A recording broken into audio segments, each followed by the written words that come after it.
میں نے تو آنکھ سیاسی ماحول میں کھولی ہے، تو اس حیثیت میں ظاہر ہے جی کہ جس ماحول میں آدمی آنکھ کھولتا ہے اس کے اثرات اس پہ مرتب ہوتے ہیں۔ ایک لحاظ سے کہا جاتا ہے کہ جی یہ جو پالیٹکس ہے، ڈیموکریسی ہے، اس میں موروثی سیاست کو جو ہے وہ موروثی سیاست جو ہے یہ ایک انبیاء کی سنت ہے۔ یہ تو آج کی روایتی اور مروجہ سیاست کے الفاظ ہیں، موروثی سیاست۔ اور یہ میرے والد صاحب پارٹی کے امیر نہیں تھے، میں پارٹی کا امیر ہوں اس وقت جی۔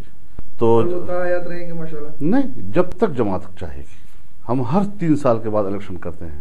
ابھی ریسنٹلی وکی لیکس کے حوالے سے باتیں آئی، آپ ایک طرف جو ہے وہ امریکہ کے خلاف بولتے رہتے ہیں، دوسری طرف ان کو سفارشیں کروا رہے ہیں کہ جی مجھے وزیر اعظم بنائیں، تو یہ نظریہ؟ اگر وکی لیکس جیسی چیزیں اور ایک امریکی سفارت خانے کی ایک رپورٹ اگر وہی کسی کی شخصیت اور کسی کے کردار کا معیار ہے تو پھر مجھے بہت افسوس ہے۔ آپ نے والد صاحب کے پالیٹکس کی بات کی، ماشاءاللہ ان کی صاف ستھری پالیٹکس رہی، اور آپ کی جماعت کی پالیٹکس کے اندر اگر ہم دیکھتے ہیں کہ ضیاء الحق کے زمانے کے بعد سے ایک تھوڑا سا موقع پرستی والا ایلیمنٹ جو ہے اس میں نظر آتا ہے۔ اب جب آپ جمہوری سیاست کرتے ہیں تو اس میں 2-3 چیزیں ذکر کرنا چاہوں گا۔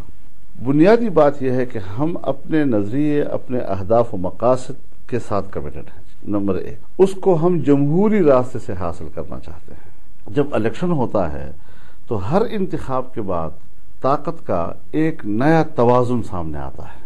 طاقت کے اس نئے توازن میں ہم نے اپنے نظریے اور اپنی جماعتی سوچ کے حوالے سے کردار کا تعین کرنا ہوتا ہے، اس کی حکمت عملی بنانی پڑتی ہے۔ جب ہمیں سن 1993 میں آیا پارلیمنٹ کے اندر تو اس میں پیپلز پارٹی نے ہمیں اپروچ کیا اور ہم سے بات چیت کی، اور ابتدا یہاں سے کی کہ ہم آپ کے ساتھ آپ کے خیالات کو سمجھتے ہوئے اور آپ کی پارٹی کے نظریات کو اپنی پالیسیوں میں گنجائش دینے کے لیے تیار ہیں۔ تو ہم نے کہا جی ہم تو نظریات کی جنگ لڑ رہے ہیں، یہ تو نہیں ہے کہ ہر افراد کے ساتھ میری جنگ ہے کہ یہ شکل مجھے پسند نہیں ہے تو اس کو ختم ہو جانا چاہیے۔ لیکن ہم نے اس وقت نواز شریف کی سیاست نہیں کی، کیونکہ وہ ایک خالصتاً پاور پالیٹکس تھی کہ بھئی جو حکومت میں آئے گا اس کو گرائیں گے اور خود حکومت میں آنے کی جتن کریں گے۔ لیکن 2001 کے بعد جو سیاست دنیا کی پلٹی ہے عالمی سطح پر، اور بالخصوص ہمارے خطے پر جو اس کے اثرات مرتب ہوئے ہیں، اور جس طرح ہمارے مذہبی طبقہ اور مذہبی سوچ کے لوگ جس دباؤ میں آئے ہیں، آپ نے دیکھا کہ ہم الحمدللہ اپنے تمام سوچ اور فکر کو، چاہے تمام مذہبی جماعتیں ہوں، چاہے ہمارے ساتھ وابستہ عوام ہوں، ان کو ہم نے ایک آئین اور قانون کے راستے پہ ڈالا ہے۔ لیکن میں پھر وہی بات تھوڑا سا آپ کو یاد کرانا چاہوں گا کہ ضیاء الحق کا زمانہ، پھر پیپلز پارٹی، پھر مشرف کا زمانہ، پھر اب پیپلز پارٹی کے ساتھ رہے، اب علیحدہ بھی ہو گئے، تو یہ مقصد کیا ہے آپ کے؟ یہ پلٹے جو کھائے آپ نے، ہر فوجی عامر کے ساتھ بھی، کون سے فوجی عامر کے ساتھ؟ مشرف کے ساتھ۔ مشرف کے ساتھ میں لیڈر تھا، اپوزیشن تھا، آپ کو پتا ہے؟ آپ لیڈر آف اپوزیشن تھے، لیکن ساتھ میں دونوں مزے لوٹ رہے تھے۔ ایل ایف او کس نے پاس کروایا، کس طرح ٹاکس ہوئے؟ دیکھیے ایل ایف او میں تو سب نے کیا ہے، یعنی ہم اکیلے تو نہیں تھے، پورا پارلیمنٹ نے ایل ایف او پہ کیا ہے۔ کون سی جماعت ہے کہ جس نے ایل ایف او پہ ووٹ نہیں دیا؟ فگر تو آپ تھے نا، آپ نے۔ میں نے جب میں تھا تو پھر مجھ پہ چھوڑیے نا جی کہ میں ملک کو جمہوریت کی طرف کس طرح لے جاتا ہوں جی۔ میں تسلیم کرتا ہوں کہ ہم نے بہت سی چیزیں جو ناپسندیدہ ہیں اور جو ہمارے سوچ سے ٹکراتی ہیں اس وقت قبول کی، اور پھر 18ویں ترمیم میں میں نے ہی اس کی تلافی کی۔ آپ کے لیے کہا جاتا ہے کہ آج کل کے ماحول میں تو خاص کر کے آپ ماشاءاللہ سیاست کے ایسے کھلاڑی ہیں کہ ایک ہاتھ سے 5 گیندیں اچھالنے کے ماہر ہیں، تو کیا کچھ نظر آیا ایسا کہ آپ نے حکومت چھوڑ دی؟ دیکھیے حکومت آدمی کرتا ہے مقاصد کے لیے، صرف کسی کرسی پہ بیٹھنے کے لیے نہیں جی۔ اور جب ہمیں اپنے مقاصد حاصل ہوتے نظر نہیں آ رہے تھے، اور پھر زرداری صاحب نے بڑے شرافت کے ساتھ ہمیں کہا کہ جی امریکی بالادستی اور اس کے ساتھ جو ہماری کمٹمنٹس ہیں اور خطے پر جو ان کے اثرات ہیں، میں اس حوالے سے پیش رفت نہیں کر سکتا ہوں، تو پھر اس کے بعد کیا ضرورت ہے ان کے ساتھ جانے کی؟ آپ نے حکومت چھوڑ دی، چلیں آپ کے بقول کے آپ کے جو نظریات تھے، آپ کی جو باتیں تھیں، عمل نہیں ہوا، لیکن وزراء کالونی میں ابھی بھی گھر رکھا ہوا ہے، یہی رہائش پذیر ہے۔ یہ نہیں ہے کہ حکومت سے ہم نکل گئے تو اس کا معنی یہ ہے کہ اب پیپلز پارٹی ملک کی مالک ہے اور ہم لوگ سارے اپنے گھر بار چھوڑ کے، تو کل آپ کہیں گے جی پاکستان میں کیوں رہ رہے ہیں، یہاں تو ان کی حکومت ہے۔ اچھا مولوی صاحب، آپ کے لیے یہ بھی کہا جاتا ہے کہ فادر آف طالبان، تو طالبان کے اگر ہم دیکھیں گے افغانستان میں جیسے امریکہ آیا تو 9/11 کے بعد آپ نے بڑے مظاہرے بھی کیے پاکستان بھر میں اور پبلک اوپینین جو ہے اس کو بنانے کی کوشش کی، لیکن اب کیا رائے رکھتے ہیں انہی طالبان کے بارے میں جو پاکستان میں بھی ہیں اور پورے ایک بدامنی بڑا صاف ستھرا سوال ہے اس کا. اگر تو افغانستان میں ہے تو افغانی ہے، جس طرح فلسطین کے فلسطینی ہیں. دنیا میں جہاں جہاں جو قوم رہتی ہے اور اپنے کاز کے لیے جو اسٹریٹجی بناتے ہیں ان کا حق ہے. ہمارا تعلق کاز کے ساتھ رہ جاتا ہے، ان کی اسٹریٹجی کے ساتھ نہیں.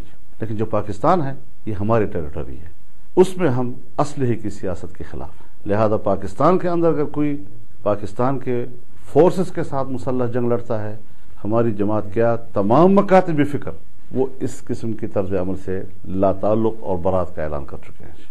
اچھا، پاکستان میں اگر ہم دیکھتے ہیں کہ یہ انتہا پسندی جو ہے وہ بہت بڑھ گئی ہے، اور کہا یہ جاتا ہے کہ ضیاء الحق کے زمانے میں جو افغان جہاد کی وجہ سے اس کا بیج بویا گیا اور آج سب اس کو بھگت رہے ہیں.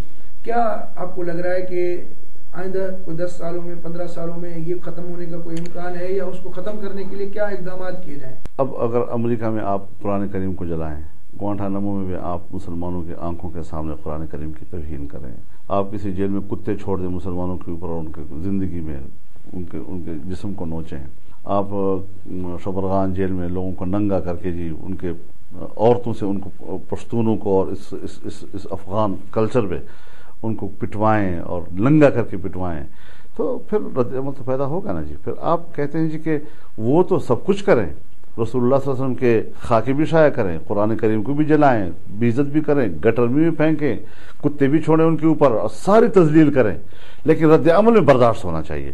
تو یہ ہر انسان برابر نہیں ہوتا جی.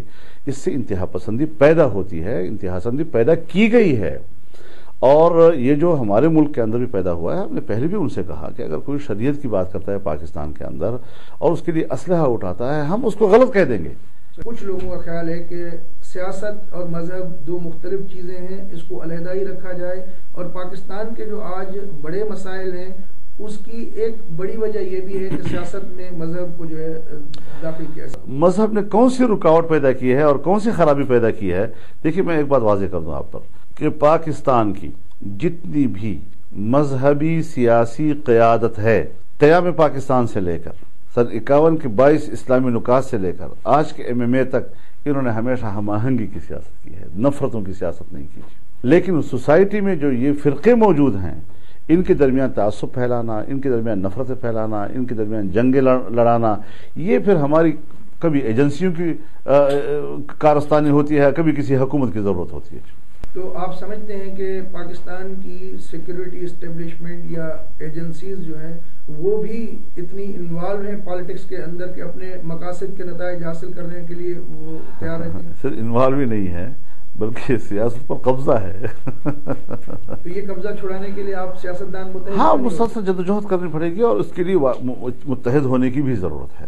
یعنی ہم اگر صرف پاور پالیٹکس کریں اور ہم چاہیں کہ بھئی آپ اترے تاکہ اس کرسی پہ میں آ جاؤں، تو پھر ان کا کھیل برابر ہے. پھر یہ خوبصورتی کے ساتھ پتے کھیل سکتے ہیں اور ہمارے باہمی جو ایک خواہش ہوتی ہے، حرص ہوتا ہے وسائل تک اور اقتدار تک پہنچنے کا، اس کا یہ بھرپور فائدہ اٹھاتے ہیں. پھر تو یہ تو ایک بنیادی نظریہ ہے ہمارا کہ جس کو حکومت کرنے کا حق ہے وہ حکومت کرے، جس کو حکومت کا تعاون کرنے کا حق ہے وہ تعاون کرے.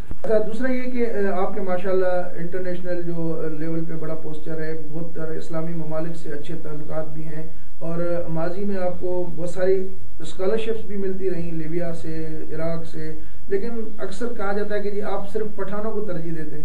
مجھے ایک اسکالرشپ بھی نہیں ملی، نہ عراق سے ملی ہے نہ سعودی عرب سے ملی ہے. کوئی آیا ہے کہ جی مجھے ایک لیٹر دے دیں اگر مجھے وہاں داخلہ مل جائے.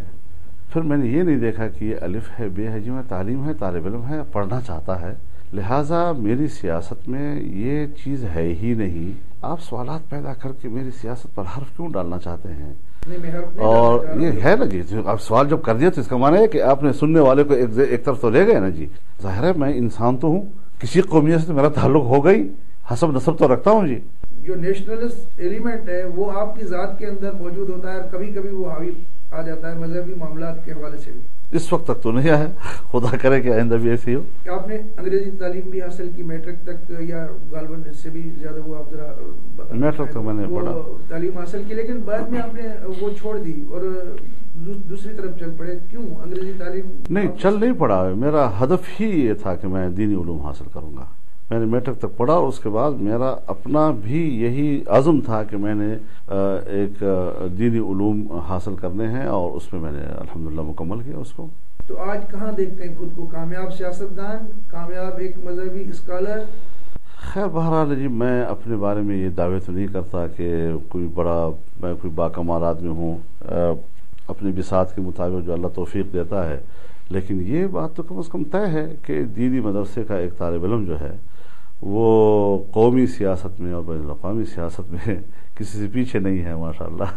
یہ دارالعلوم دیوبند کے جو محتمم ہیں، ان کا آپ کے بارے میں یہ کہنا کہ آپ کے والد صاحب کے لیے انہوں نے کہا کہ وہ بہت بڑے عالم تھے، مولانا فضل الرحمان جو ہے وہ عالم دین کم سیاستدان بڑے ہیں۔ کوئی شخص یہ سوچتا ہے کہ میں مولانا مفتی محمود کے مقابلے میں عالم دین نہیں ہوں، میرے خیال میں جس نے یہ کہا ہے اس کے مقابلے میں بھی نہیں ہوں۔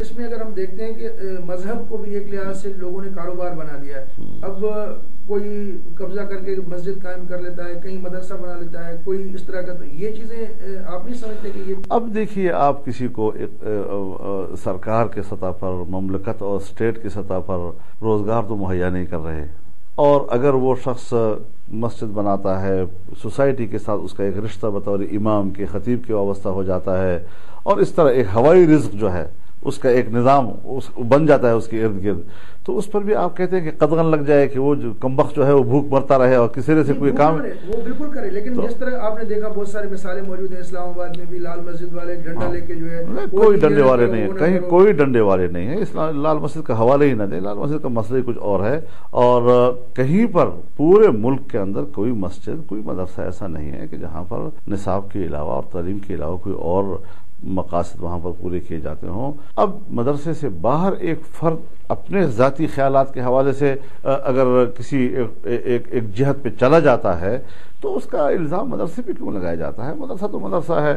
یہ جو آپ پہاڑوں میں لوگ ہیں، یہ مدرسوں کے ہیں سارے، کیا اس میں کوئی کالج کا نہیں ہے، اور کسی کا پڑھا ہوا اسکول کا کوئی طالب علم اس میں نہیں ہے جی۔ پاکستان کی سیاست کس طرف جاتے ہوئے نظر آ رہی ہے آپ کو آئندہ چند برسوں میں؟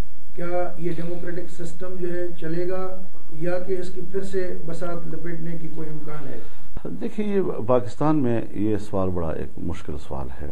ہمارے ہاں سول ادارے کمزور ہیں، ہمارے ہاں سیاستدان جو ہیں وہ ہر وقت اس فکر میں رہتے ہیں کوئی میرا تختہ تو نہیں الٹ دے گا جی، تو جہاں اس نے پبلک کے لیے کچھ کرنا ہوتا ہے وہاں اس نے اپنے اقتدار کو بچانے کے لیے بھی کرنا ہوتا ہے جی۔ لہٰذا بڑے احتیاط کی ضرورت ہے، اور ہر قومی سطح کی سیاستدان جو ہے وہ ٹھیک ہے، اس کو حق حاصل ہے کہ وہ دوسری پارٹیوں کے نظریات پہ تنقید کرے اور اپنے نظریے کی صحت کو ثابت کرنے کے لیے عوام کا اعتماد لے، لیکن ساتھ ساتھ اس میں روش ایسی ہو کہ جس سے کوئی غیر جمہوری قوت فائدہ نہ اٹھا سکے۔ اب تک کی زندگی میں جو سیاست کی، کیا آپ کو ایک اطمینان والی بات لگتی ہے، بڑی اچیومنٹ جس کو آپ سمجھتے ہو؟ ایک دوسری بات، کوئی ایسی تشنگی جو آپ لائف میں ابھی تک نہیں کر پائے ہوں اور آپ کی حسرت ہو کہ میں کاش یہ کروں؟ کیا انسان جو ہے وہ جدوجہد سے وابستہ رہے، اور یہی اس کی ذمہ داری ہے۔ نتائج اللہ کے ہاتھ میں ہوتے ہیں، نتائج پر کسی انسان کی قدرت نہیں ہے، لیکن بہرحال یہ حسرت اپنی جگہ پر ہے کہ ہم نتائج حاصل کریں۔ اب پاکستان ہے، میں چاہتا ہوں اور میری زندگی کا مقصد ہے کہ اس کو ایک حقیقی معنوں میں اسلامی مملکت بنایا جائے۔ بہت بہت شکریہ مولانا صاحب، آپ نے ٹائم دیا۔